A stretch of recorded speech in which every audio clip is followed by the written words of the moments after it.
Hi guys, do you want to find a go-to look for your nights out, maybe your appearances or even your in-person interview? I'm going to show you how to do this quick and pretty much easy look. It's going to start with some foundation contouring. We're going to get into an easy eyeshadow look and a secret for long-lasting lipstick. So stay tuned.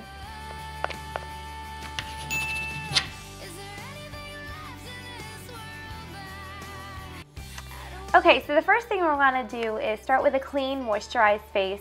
I know it's scary, no makeup on whatsoever. So all I put on so far is my moisturizer, and that is about it. Now, whether you have oily skin or dry skin, whatever it is, you still want to make sure you're hydrating your skin, because even if you're oily and acne prone, you might think you don't need the moisturizer because your skin is so oily, but it'll actually produce more oil. The makeup itself has a tendency to kind of dry you out. So if you do have acne prone skin, just make sure you're using an oil-free moisturizer, but everybody across the board needs some kind of moisturizer. The next step I'm going to do is just take a primer. Primer is a step that's kind of optional, but anytime I'm doing pageant events or appearances or any type of camera work, I'm using a heavier type of foundation, and the primer is really going to create a nice shield between my skin and the foundation, so it's not really going to clog my pores or anything like that. So I'm just using today the Laura Mercier oil-free foundation primer. This one's a more natural look. It's also not as long-lasting as maybe some of the heavier gel kinds like the Smashbox Photo Finish or any of the other, I think Makeup Forever does another gel one that's nice. But this one is a lot more natural looking. So on some of the day-to-day times, it's kind of my go-to. You'll also know I have a lot of redness and kind of inflammation today. I actually have a cold, but that's going to help you guys because I have a lot more that needs to be concealed. So I think it's a better learning opportunity. Okay. So you're just going to put the primer all over your face and let it sit for a couple of seconds to really soak into your skin and dry. You don't want to apply everything right on top while it's still wet. The next step you're going to do, depending on what type of skin you have and what areas you're trying to cover up or conceal, you're going to use a concealer of some kind, whether it's one that matches your skin tone or a color correcting one. If you have a bunch of red patches all over your skin, you're going to want to try to find a color correcting concealer in a green shade. The green will really help to counteract the red in your skin. For me, I have a lot of dark spots. I have really bad dark under eye circles and kind of just hyperpigmentation in some areas. So I'm going to use a bright orange concealer. I know that seems a little intense, but for extreme correction, that works. The other thing you can do if you have just a little bit of dark shadows or dark circles, you're going to want to use a concealer with any type of peachy orange base. Bobbi Brown has a line of correctors that come in a variety of shades from very fair to very dark that all kind of have a orange undertone to them that will also do the same thing. But since I have some pretty intense dark circles, I'm going to go with the same thing. This is the larger palette that I think you can get at Sephora. This is only at the Makeup Forever specialty stores. But orange, bright orange of any kind. So with that orange concealer, what you're going to want to do is just go over, and I use my fingers for this part. Anything that's a cream concealer that's thicker and almost heavy, you're going to want to use your fingers. The body heat from your fingers is going to actually help to warm and emulsify the cream so it's not so heavy. It'll help kind of really blend it into your skin. So you're just going to want to put it kind of everywhere. And I do this step before my foundation. I do my concealer itself after the foundation, but any type of color correction I try to start early and do it right from the jump. So this is pretty intense. But that's again because I'm going to have my foundation and then another layer of concealer on top of it. And once you get under your eyes, you can also take it and then spot conceal any areas that are maybe darker, have any type of hyperpigmentation.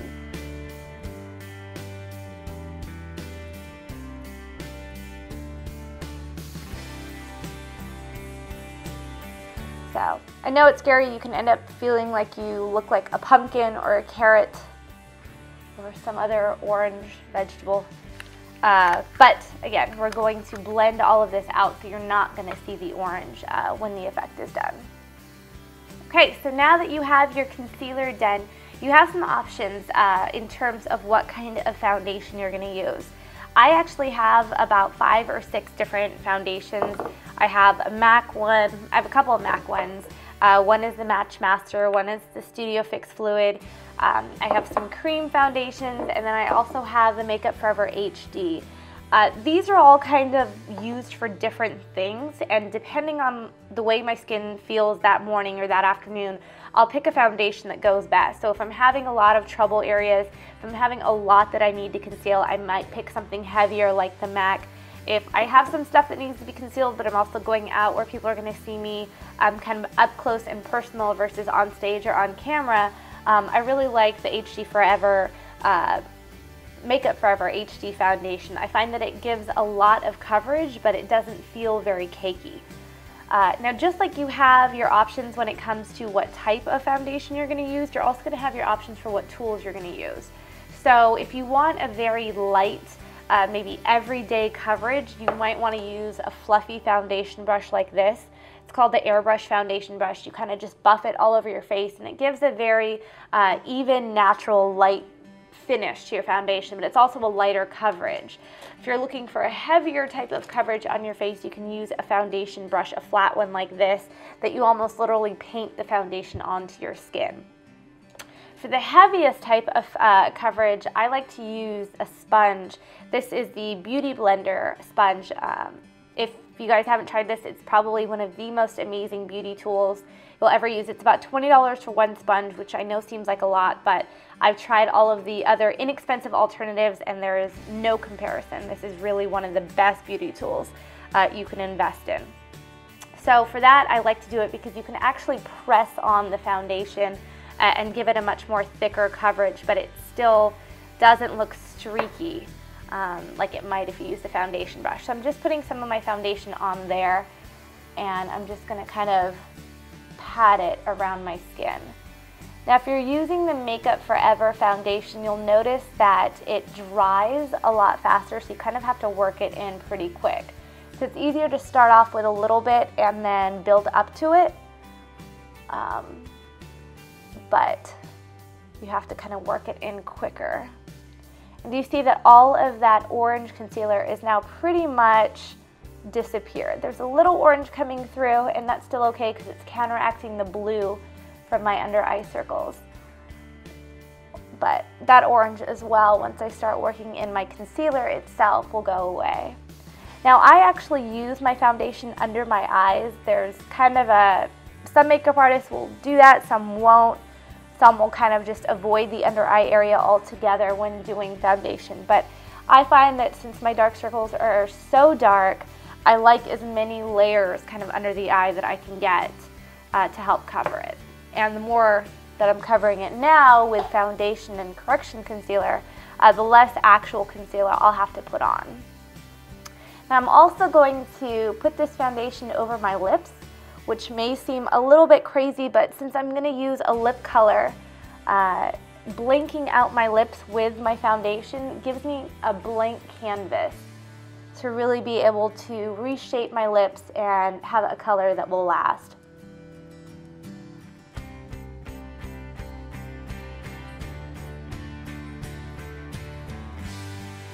And I'm just going to make sure that I'm blending it out. Make sure you're getting down your neck and your jawline. There's nothing worse than, especially if you're using kind of a heavier foundation, than having a streaky line right at your jaw. If you're doing this for the stage, any type of foundation for the stage, the judges will kind of see you at that up angle. So anytime you have lines or what we like to call a mask of makeup, it's something that'll be very apparent and visible to judges, and you don't want that.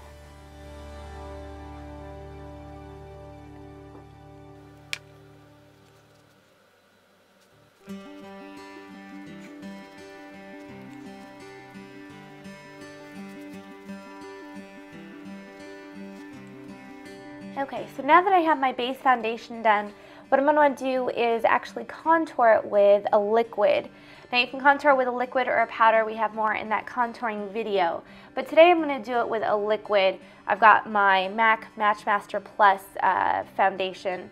And this is just in about 2.5 to 3 shades darker than my actual foundation color. So that'll give me a natural contouring color. Let's get this here. And I like to use a disc so I'm not getting a dark color on the back of my hand. Just any old CD will work. And then I'm actually going to use a stiff contouring brush. This is Sephora's number 74. I think it's actually called a blush contouring. And I'm just going to take a tiny bit of that color.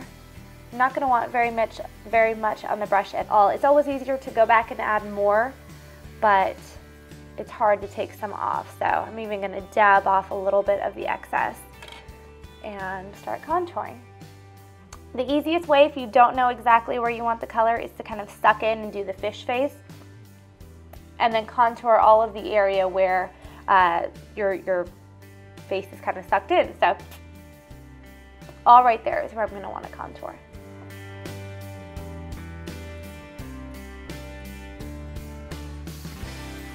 And the key when you're using the cream contouring or any type of liquid contouring is to really make sure you're blending everything in.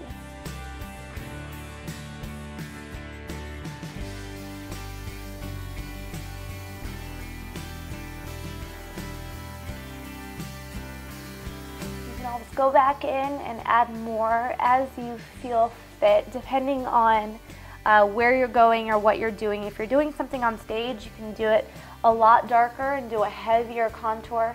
If you're doing something like an in-person interview or maybe an appearance, you don't want it to look so dramatic, and you can kind of stop right around here where it almost looks like a bronzer. If you don't have any darker foundation colors or cream colors to contour with, you can definitely use a bronzer. That will just give a much more natural contouring look.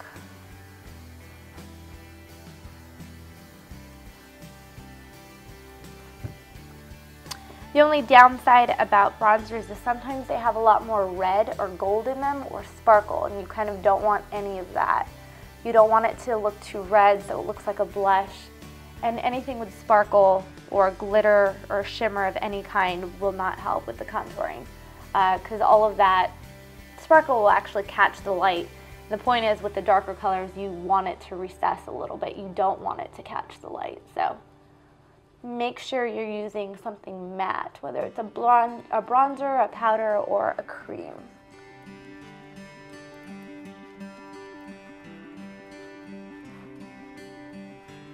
Once you've done your cheeks, you can also do the other areas. If you want to contour down the side of your nose, some people like to do right here under their lip to make their lips look a little more fuller, and then sometimes on the jawline as well.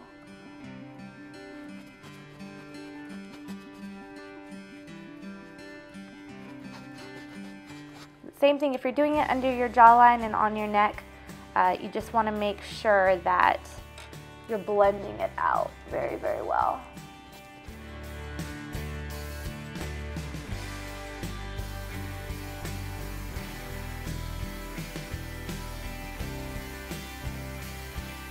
Do a tiny bit down my nose.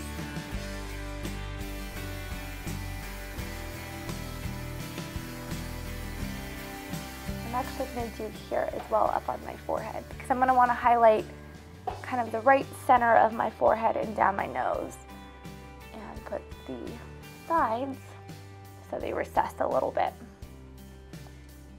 Okay, so now that you have some of your basic contouring done, you can also take a highlighter color if you really want that to pop. I'm going to use the same thing, a MAC Matchmaster Plus highlighter color, and I'm just using this in a shade that's 3 shades lighter than my kind of all over color. You're actually going to use a little bit more. I like to use it with my sponge. I feel it's easier to get a more dramatic highlight with this than with the brush. But I'll often go back over it with a brush just to make sure it's blended. But the same technique I use for actually putting on my foundation where I'm patting it on is what I like to do here. Go right across the cheekbones, and you can feel where your cheekbone is. And that's the area you really want to highlight. And I'll also go under my eye just a little bit. And so this whole kind of almost a V area is highlighted. Also take that same part and go down here right underneath where you contoured, and that'll just allow the contour color you put on to really, really pop. Also do it above here on my Cupid's bow just so it makes me look like I have a little more of a fuller pout than I actually do on my lips.